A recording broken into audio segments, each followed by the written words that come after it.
Heyo everybody, Haku here for this week's Tower of God live reaction. This time we have Tower of God chapter 590, season 3, episode 173. Super excited, as always, to read, especially after last week. My greatest fear, I guess, clicking onto the chapter to get ready to record, has been a bit assuaged.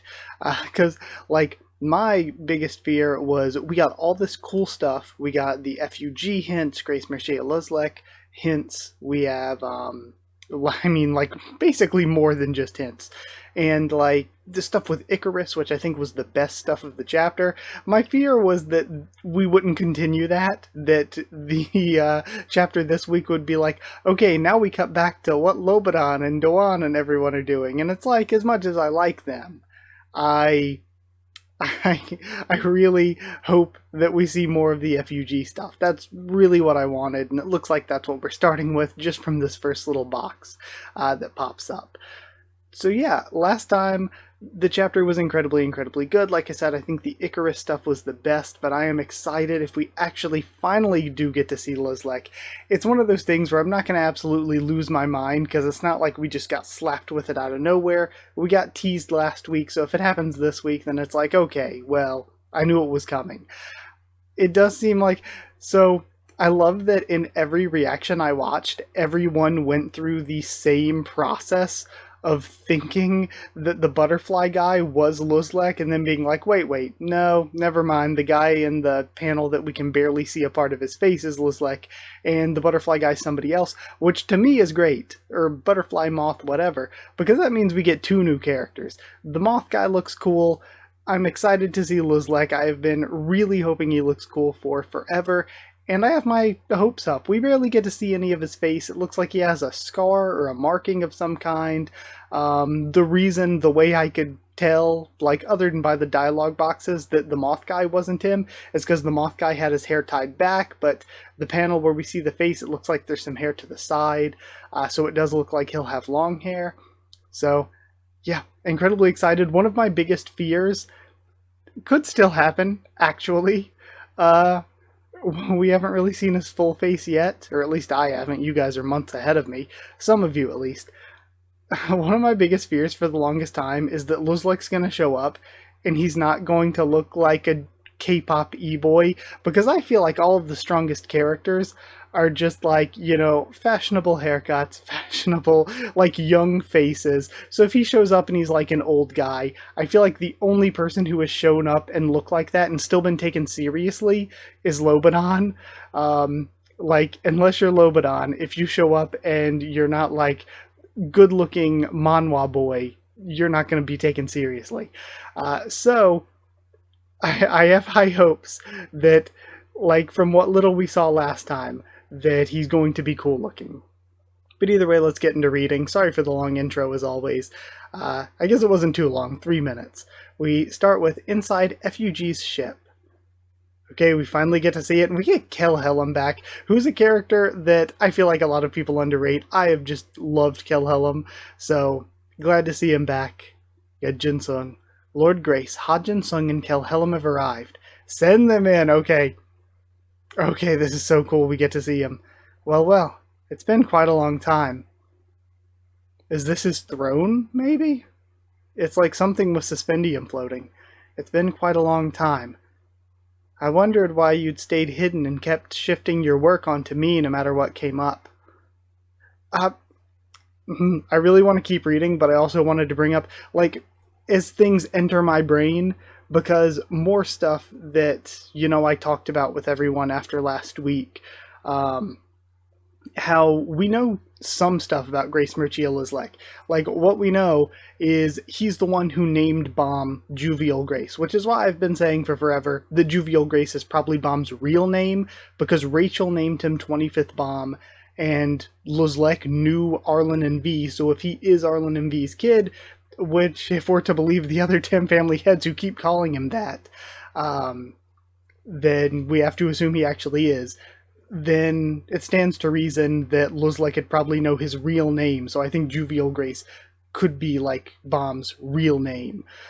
In addition to that, we know that it was a big deal, and a part of the reason why a bunch of the people in FUG didn't like Bomb at first is because he was just this new guy who came out of nowhere, and the head of the place, the #1 Slayer, gave him his family name. So we know Grace Mircea Luzlek, his family name, then we have Grace Arlen, and we have Juviole Grace. So when we found out that Grace Arlen was Arlen's name, and when we found out who she was and that she was Bomb's mother, that leads us into saying, why does she and Luzlek have the same family name?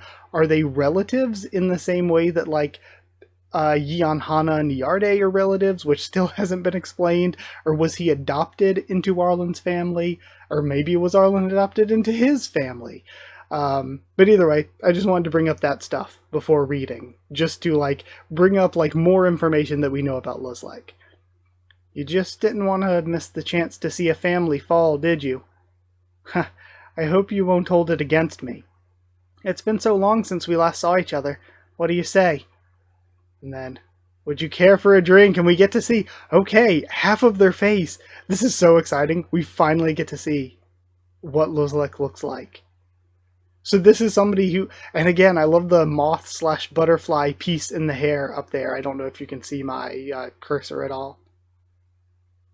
So the part of his face being different, and his eye is different too, makes me wonder, because Kelhelm's eyes are the way they are, but maybe that's just because he can see the future or whatever. I was thinking it's something like Evankel or Kelhelm, where they have, like, the native one powers.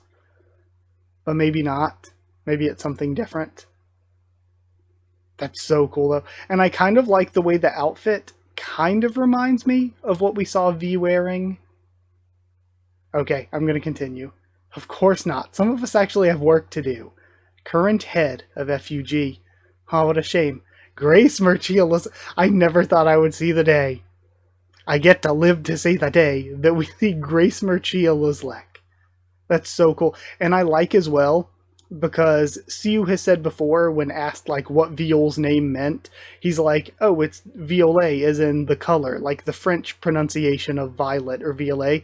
So I like the purplish tinge to Luzlek's hair, like the violet tinge. Okay. Season 3, Lopobia Split 1. Okay, so it's probably going to all start coming out, the stuff about Lobadan and Kirin. Because Kirin, even though we know that Kirin is the actual shady one, everyone views Kirin as the one who's actually loyal to Traumare. Where, though we know he has good intentions at heart, Lobadan's the one that everyone's viewing as potentially betraying the Lopobia. And if he actually does go after Kirin's forces, Katan's the only other one that, like, really knows, other than, like, our main character group. Then Kadede and all the others in the Lopobia family are going to be like, wow, he's attacking Kirin's forces. Pretty much everyone would turn on Lobadan because they would view him as the traitor, even though we know that Lobadan's really the good guy and Kirin's the shady one. But we have the... Okay, somebody in Dr. Bonehead's chat and said Shipwan last week, and then somebody in my comments repeated it and was like, we have to stick with Shipwan. That's such a good name. So credit to Dr. Bonehead's chat. This is Shipwan warping in. Okay. And we see the same shot as last time. At first I was like, oh my gosh, who is this guy standing up here? He looks so mysterious. Is it Bellarir? Is Bellarir? I think it's just this guy.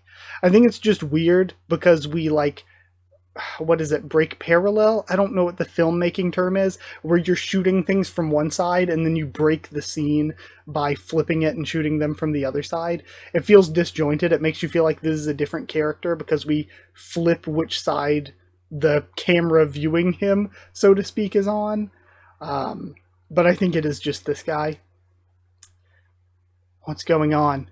And again, Hugo looks a lot less beat up in this panel. What's that? I've never seen that type of floating carrier before. I recognize that floating carrier. Oh?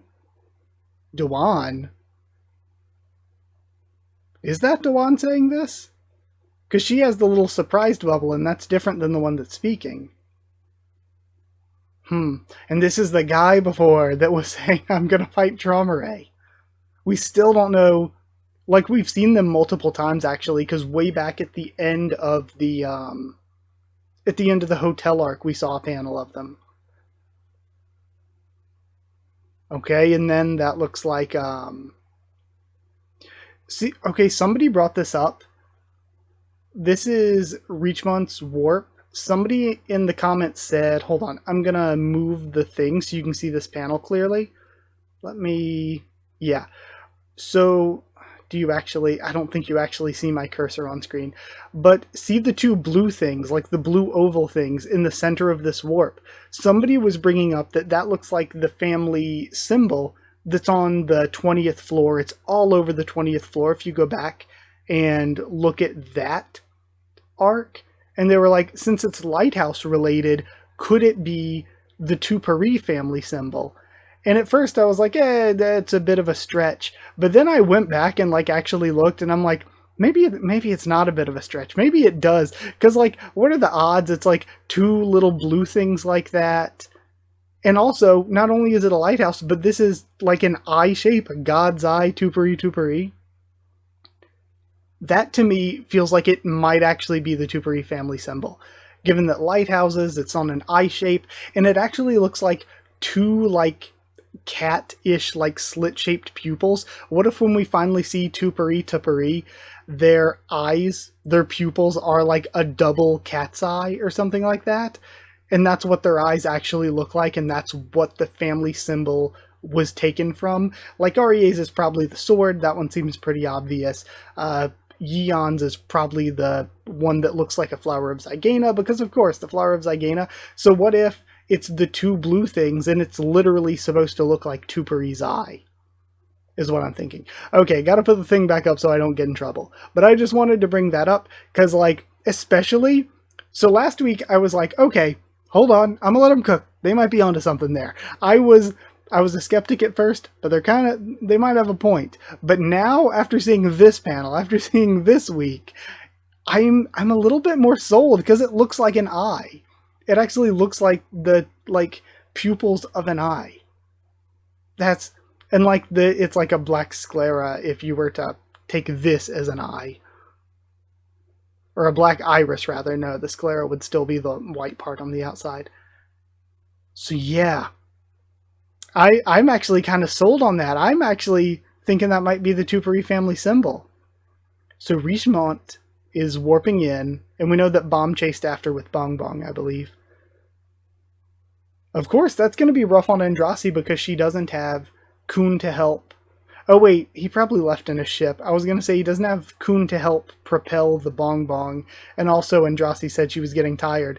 But honestly, could Bomb just... he copies everything else. Can he just copy Bong Bong? Either way, they're here. We see Richmont and Dumas arrive. Thank you for responding to my sudden request. Head Librarian Michelle, I would assume? We have the book. So Head Librarian Michelle. I mean, it could be... it might be Michael, but it's probably Michelle. It's probably supposed to be French. We're both head librarians born from the family head's writing. No need to thank me. Now let's get moving. Okay. So he's head librarian Michelle. And he and, I guess, Richmont are born from the writing. Okay, and they're both head librarians. First, I'll get rid of that nuisance. So it's like, how does a person born of Gustang's writing compare to like a person actually born of Gustang?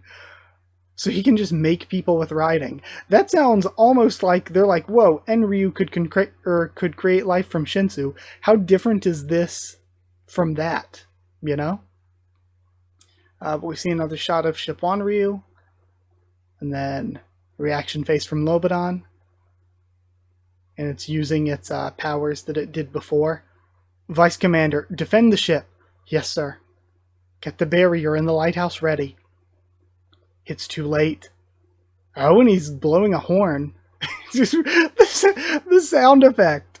They gave him a toot sound effect. Hold on. We're doing it again. we're showing however many panels I'm allowed to show. They gave him a toot sound effect of blowing the horn, not a boom or something, like a serious sound of klaxon. I don't know words. They gave him toot. He just toot is the sound that Lobodon's big horn is making. That's hilarious. That's great. That's funny. And then, whoosh, we have all the ships being blown apart by the, And again, how are they really going to block if this is Shinwanryu? Seems like Gran Abuelo is trying to help defend too. And also just getting blown away. So again, we've talked a lot lately because of the Icarus stuff about how machines... So my theory with Icarus, I don't remember if I said it in the last chapter or not. That's why, again, sorry for all the interjections. My theory on who Icarus is, after last chapter, they kept saying that they're not human, that they're a puppet. So I'm thinking either somebody created from the workshop. We know that Mixeth created like multiple children. So they could be a child of Mixeth, basically. They could be somebody created by the workshop. Or they could be like a tower native machine, is what I'm thinking for Icarus so far. Of course, it could be neither of those very easily, but that's just what I was thinking about with the whole not human stuff. But we've been talking a lot about the machines and the plants that came before humans, so Gran Abuelo could potentially just be one of those plants from before humanity. Alright, did we block the attack? Phew, where'd that floating carrier come from? I can't believe how powerful it is. Jeez. We're seeing a bunch of the vines of Gran Abuelo. Or branches? Vines? Branches? I guess branches. Torn to shreds. Roots, even? What an incredible attack. We see Catan. Not even most high rankers can pierce Gran Abuelo, and yet that attack just tore right through it. Who in the world does that floating carrier belong to? Let's go. We have to deliver the book to the family head. And of course, because they can warp without a drive, they could probably just instantly be there. Alright. And they're going to... Yeah, they're just going to leave. And then Lobodon yells, stop. Oh, when he steps forward. But I guess it's not going to work. It disappeared again. How did it do that without a gate? A warp flash? And Kuhn's getting a signal. Oh, and we're seeing the Kelhelm and Suo ability coming in. I wonder if I wonder if Bomb just did that on his own, using the Kelhelm Suo thing, or oh, duh, I'm so dumb. Because Bomb's was just plain white before, because he burned the souls when he did it. I'm so dumb because it is the like Kelhelm and Suo colors of when they did it. And I'm like, oh, how can he get there if Andrasi's tired and can he copy Bong Bong? He was with Kelhelm. Kelhelm could have just shot him there. We know that that works as pretty much instant transmission. So yeah, like, it's like, Richemont warps there for a couple seconds, says let's leave, and then a few seconds after that, after Bomb, like, did the conversation we saw last chapter, just gets shot there by Kelhelm. Duh, because Kelhelm can just shoot him there. Okay. Okay, well, makes sense now. Bomb? Huh? What are you all doing here? What happened back there? It's kind of complicated. I'll explain everything later. And Lobodon lands in front of him. There appears to have been an unexpected accident in the town. Just this straight face. Go help them. Summon the medical team. Got it. Are you the irregular? Yes, sir. My name is Lobodon, Sir Lora's father. I'm sorry I didn't get to introduce myself sooner. It's been brought to my attention that you're engaged to one of my pretty granddaughters. We have glare. Have you spoken to her? You two haven't held hands or anything yet, have you? I didn't expect him to ask that. Well, oh my god. He's so scary. Poor Bomb. Nothing's ever easy for him. And then a message on Kuhn's lighthouse. Arena location. It's finally here. Let me see. The Sprout? Why the heck did they choose that as the arena location? It's a stopover for guides. And I'm going to say guides instead of navigators. Yusracha. Hey, Yusracha. Yama yelling Yusracha counts. I've been doing the screen time video. Somebody needs to do the Yama yelling Yusracha video. His arm is still really messed up. We see Doom finally again, too. Doctor, hurry up and fix him. Just leave me.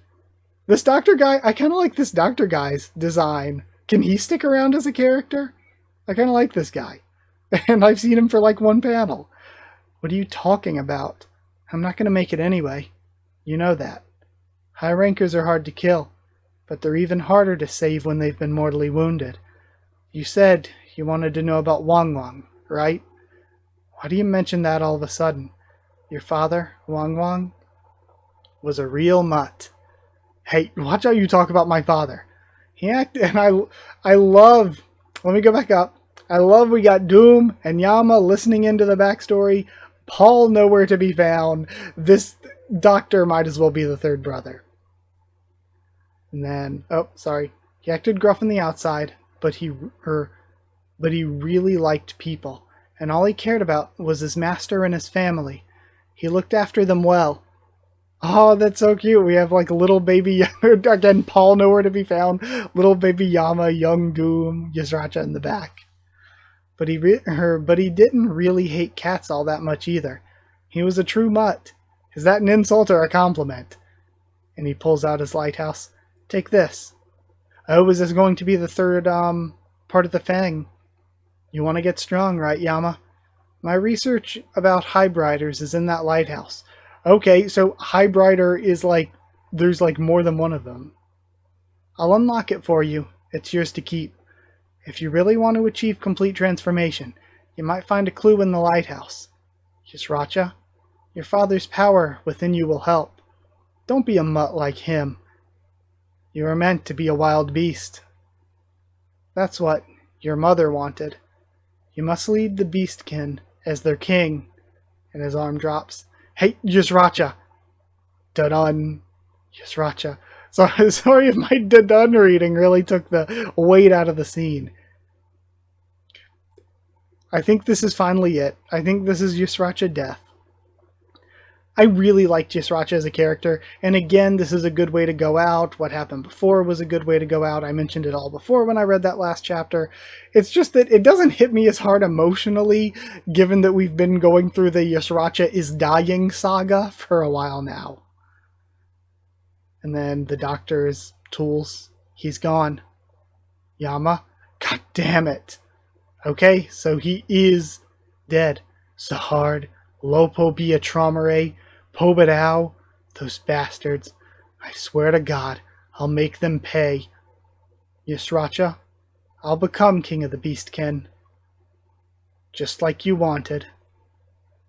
A few hours after Bomb and his team left. Okay, so we're hours time skip. The station in Popadao's territory, that's where Tiara and Yuri and everyone were, right? What are you waiting for, you fool? And we see Mate getting hit with a bottle. Bring me a drink right now. Princess, please control yourself. Control ourselves? People like us don't need self-control. She slams the table. We're like trains that use alcohol as fuel. It's like a superconductor. Well said, that's absolutely right. I would love it if after this drinking saga, we go from like enemy-type rivals to Yuri and Tiara best friends. Thanks, I knew you'd agree. I think it'd be hilarious if they just became best friend-type rivals. We're not stopping until the next light ball turns on. Come on, time for round 2. They're just laughing together. It's so good. I want some nice hot fish cake soup. Mate, that sounds good. Fish cake soup, fish cake soup. Oh, and this is where Kirin's ship is going. That is not exactly what I expected. Huh? What's going on? Maybe Gororo is going to be important. We have Cha here. We get to see these characters do stuff. We have Laura and her daughters. What happened? Round 2. Let's go. And Yuri opens her eye. Same with Tiara. I guess they just, because we've established that Kirin is insanely powerful. Like, he's gotta probably be up there with Lobadan or Dumas as like top 10 family type people. So they can, even if they are strong, can probably sense how nutty strong Kirin is, just like what happened with everybody noting at how strong Lobadan is whenever his presence was sensed. I love the window designs here. Now go. Kill every last one of Pobedau's troops, but bring back the princess and Laura alive. If you see the irregular, let me know first. You can kill the others. Oh, and are these just more random Kidding goons like before? Damn it. Wait a minute. That's Kidding's ship. I know I'm just gonna get cliffhung at any moment. And these are some like really suited up dugongs. Let's go. The dugong riders are heading in. Holy crap, what's going on? How'd that massive ship warp here without a gate? And it's, again, it's interesting too. Kirin's ship has the Ship 1 Ryu technology. I'm not sure. I thought Lopobia's forces were supposed to take several hours to get here from the front. And then everyone just starts getting torn apart. Is that... The red almost made me think, is that Kraken? But no, it's the the dugongs. Alright. Huh? What's all that noise? We're trying to have fun here. Okay, so are they going to team up and be friendly rivals now? Lord Kirin, according to our sources, the princess and Laura appear to be in the submarine.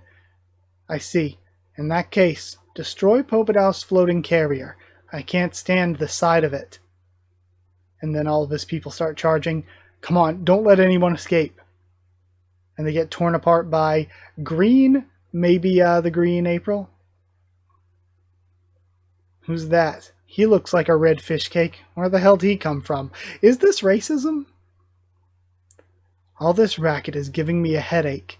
It is Green April. Yuri Zahard, Pobedau Tiara. I didn't expect to run into you two nuisances here. That's so cool if we get these two. Because, like, I would rate Yuri, personally. I think when we first got introduced, she was around 500. But since then, it's been a couple years. She also defeated Chonhee back, who was a division commander, back in Last Station, and it's been like another 3 years since then. I would say Yuri to me is in like the 300-400s now, probably.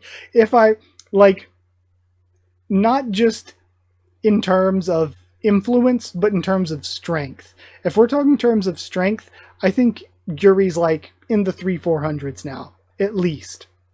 If not higher, but I wouldn't want to, like, go too high on that without knowing more.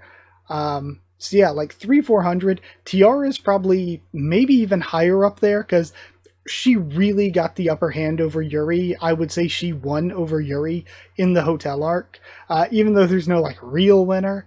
But then Kirin is somebody who's, I don't know.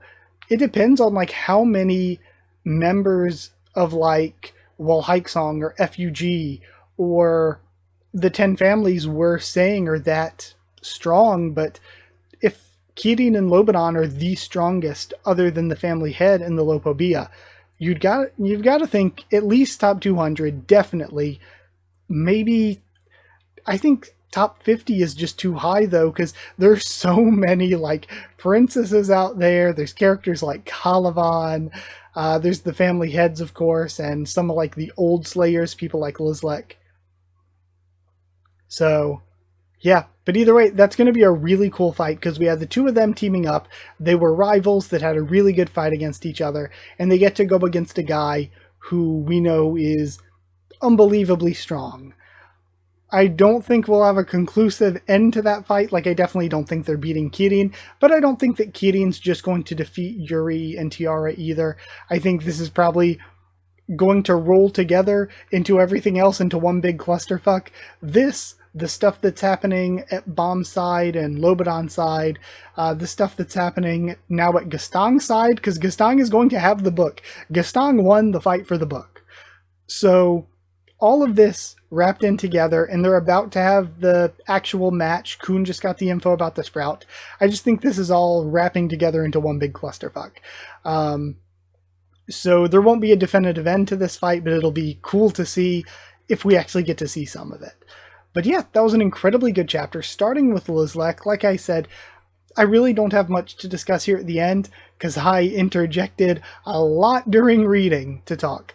One of the biggest things, I mean, I love the design. There's not too much we can glean from it. I like the attitude. It almost seems more carefree than I thought, but I guess that kind of fits the way that we saw a lot of the old heads in FUG didn't like, that while there were people like Sophia Tan said that she was an elder, and she was one of the elders that was backing Karaka and was against all the stuff Bomb was doing. And then you have people like Kelhelm, who was an elder who wanted peace, who didn't want to shake things up too much because he saw that as bad for FUG in the end. But then Luzlek is like, yeah, let's let Bomb do whatever he wants. Luzlek was the one like supporting Bomb from the background, giving him his family name and everything. So it almost kind of makes sense that he would be more chill, maybe more chill than we expected from the head of FUG. So that's really cool. I can't wait to learn more about him. One of my favorite things was the like purplish tinge to the hair, both because black and purple is a cool color scheme. We've seen it a lot in FUG. But also because, like I said, Violet's name is because of the French pronunciation of violet. It's because of the color. So it's cool, too, that he's like that. And again, we still don't know how, like, adoption-related or blood-related. We don't know the details of how he's related to Bomb and Arlen. So it's super cool just having a living family member of Bomb, even if not necessarily by blood. If you're looking at family, you would have, like, basically, you would have Arlen and V, who aren't around. Arlen's probably still alive, but not around. V, if you believe the story, is dead, but not around. And then you got Uncle Luzlek. So it's cool to have, like, an actual relative of Bomb in the story. That's really neat. In addition to that, again, all the stuff is really cool. Yusracha actually, I was going to say Yusracha finally died, but that sounded harsh. So Yusracha actually died now. And again, I think Yusracha's full completed character arc is just very, very, very good. Hopefully this will push Yama in the future to do better, because I love Yama. The Slayers are some of my favorite characters. I love Yama. I love Karaka. And I want him to do better. They haven't had a good track record lately. Like, they've had some wins, they've had a lot of losses. I mean, logically, story-wise, narratively, the losses make sense. But very often have we seen them looking kind of poor. So I hope that things, improve for them as characters. They get treated a bit better in the future. They learn and grow some more. Same with White. Whenever he gets out of the Vigente prison, Joaquin learns and grows and becomes better. Just more Slayer hype for me, please. Thank you. See you. I loved all of that. The stuff at the end I think is incredible. I love Yuri as a character. Tiara has become quickly one of my favorites. So to have her and Yuri team up to fight Kirin, who I'm very hyped for, because I feel like lately we've had a few characters that have been hyped up, and specifically Kirin and Lobanon are big ones. There was like an entire chapter back to back, one devoted pretty much entirely to hyping up Kirin, and then the next to hyping up Lobanon. So, and Lobanon's lived up to it, really. He wasn't able to stop Shipwanryu from getting out of there, but, like, who could? Like, even Bomb probably couldn't just be like, yoink, and pull Shipwanryu back. Watch that happen, like, 2 months from now, and those of you watching who have read the Raws are like, you're wrong, Bomb can yoink it. But, yeah, sorry, just getting distracted. Like, I don't really count that as a loss, because it's like, what could anybody do? It's cool enough that he was able to block its attack. Same with Catan, everybody who survived that. So, yeah. that one panel with Doan where she's like, oh, I remember that ship, or somebody says, oh, I think I've seen that ship before. Where would Doan have seen that? Is it like an ancient thing? Yeah, I don't know where Doan would have seen that. Unless it was something while she was with Calavan, and then she's going to be like, guys, I have this information about this technology. Or maybe she did see it in the past, like thousands of years ago, and can tell them. But not only is Kirin here, going against the princesses, I forget Mate's here, Cha's here, Gororo's here. I'd like to see those characters do some stuff too. So yeah, either way, I managed to do a little review here at the end. Thank you so much for watching. Like if you did like the video, comment down there. Tell me what you thought of this week's chapter, my first thoughts and reaction and all that. Again, no spoilers as always, please.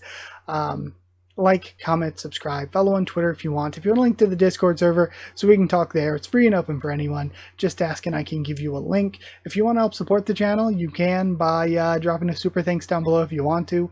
Or you could, if you want one piece of it early, if you want a shout out at the end of every video, you could hit join down below to become a member, or you could go to patreon.com/HakuOfTheTubes, or a link will be in the description to become a patron. So yeah, huge thank you to them. Thank you to patrons and members. Thank you to Chosen Regular, Evan Hawley, to Magical Girls, FR Nono and Smeller Dog, Cheriton Student, David Langstaff, Slayer Candidates, SG and Stan Cedar, Pure Element, Pati Ardial. Yeah, thank you. Thank you all so much. Hopefully I didn't forget anybody. I feel like my brain is blanking out. I feel like I do that at the end of videos sometimes. I'm thinking so much about what I read and thinking so much about like the video and everything that I feel like I get a little scatterbrained at the end. But thank you so much for watching, and I'll see you all next time.